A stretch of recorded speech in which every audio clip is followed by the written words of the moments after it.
Hello and welcome to Valley News Now. I'm Adam Shalfa. Today I am joined by Erica Bronner. Erica works for Sanford, who recently received 5-star status.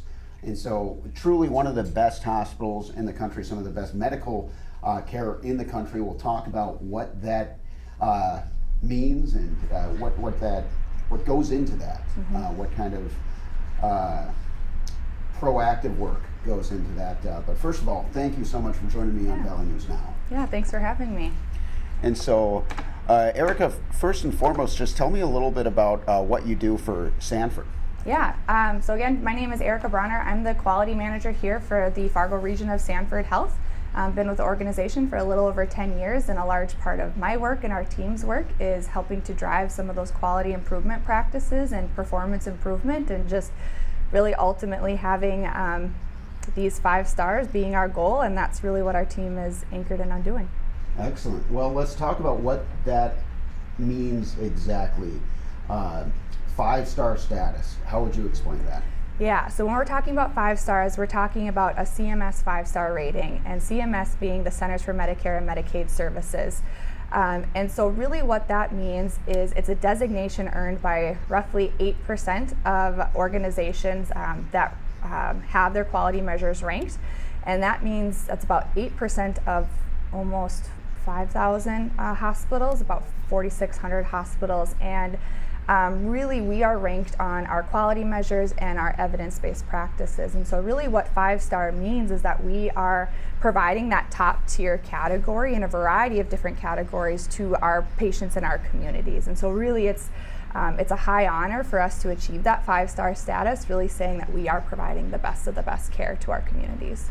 And when it comes to 5 stars, I noticed that there's like 5 pillars in here. Now, does that work? Each pillar is a star, or is it just a cumulative thing instead? Yeah, so there are intricacies into how the scoring happens, but to your point, there are 5 different scoreable categories, and that's going to be mortality, it's going to be patient experience, it's going to be our readmissions and how we're preventing those.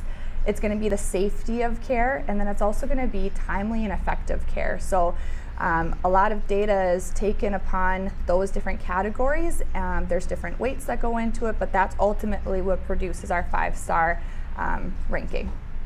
Now, there's got to be a lot that goes into care. Just for a quick little side story, I used to work at a hospital in Winfield, Illinois. I was a transporter, pretty low on the totem pole early in my college days.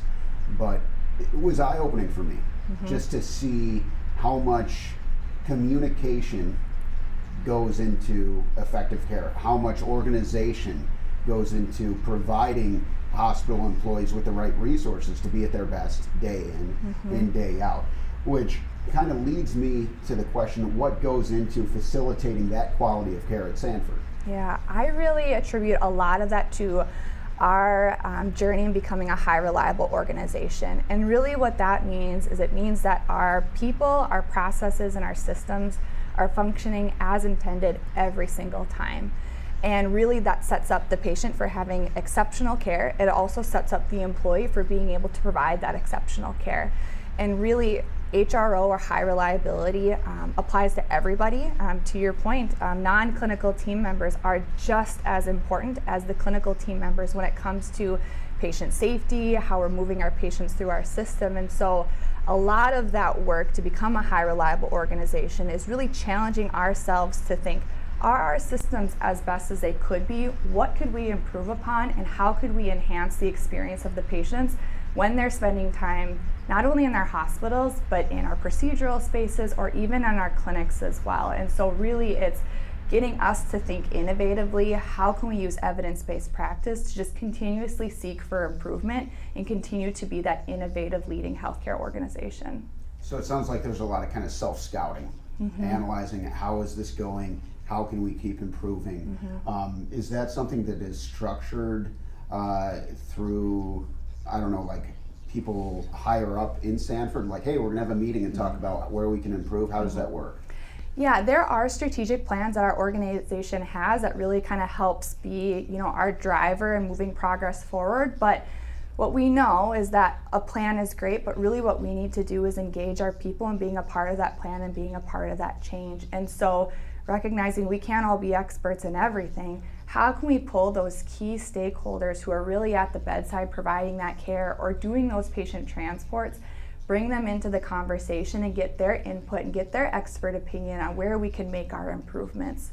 And I think through that shared governance structure and through getting that input and really enhancing the employee engagement, that's been how we've been able to get to that 5-star status for our organization. And when you drive by the main hospital, you see the helicopter pad. Yeah. And I think people know what that means. That means that people are coming in from a ways out for a lot of times life-saving medical care. And so how big is that radius of care that you guys have, especially for emergency situations where someone might need to get flighted into Fargo? Yeah, I mean, being the only level 1 trauma center, especially in North Dakota, you know, we take care of all comers from everywhere. And so sometimes we're providing care for patients who maybe their home address is over 200 miles away or somewhere close to that. And so it's really important for us to continuously innovate and be the best in our field so we can continue to provide that exceptional care, because we're not just taking care of Fargo, Moorhead, West Fargo. We're taking care of patients from Grand Forks sometimes, maybe Jamestown, maybe Grafton or Park River. So it's really how can we strategize and give the best care to the upper Midwest. Now, I imagine that something like this, it's not about getting 5-star status.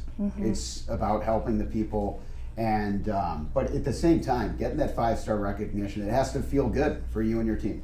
Yeah, it's great. I think it's something that everybody should be very proud of.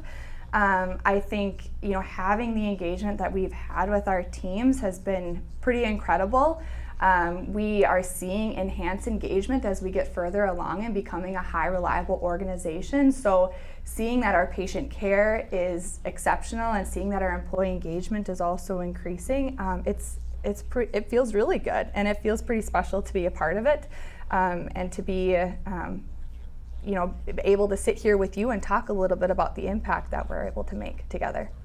Well, it sounds like it goes without being said, but when you're in the top 9% in the country, that top 8.2, if we're really getting into the nitty gritty, something's going right. And so keep up the good work for you and everybody else who's a part of the collaborative effort that helps them reach that 5-star CMS rating. Before I let you go, is there anything else you'd like to talk about? I would just say thank you for letting us be here today to visit with you about it. And I think maybe a couple closing remarks just in achieving that CMS 5-star status is, I think, really, as I reflect personally, again, it's something to be very proud of. And when I think about the impact that this has on our patients and our community, I think it really shows our dedication as a healthcare organization to providing that best care possible, and really the high quality care and providing that best patient experience, And so I think that's my takeaway message, is it's incredibly great to be a part of this, and it's a great thing to have for our communities here as well. Well, thank you very much, and thank you very much anyone who's watching at home or on your mobile device, however you are catching Valley News now. We always appreciate you tuning in. Have a great rest of your afternoon, and we'll see you next time.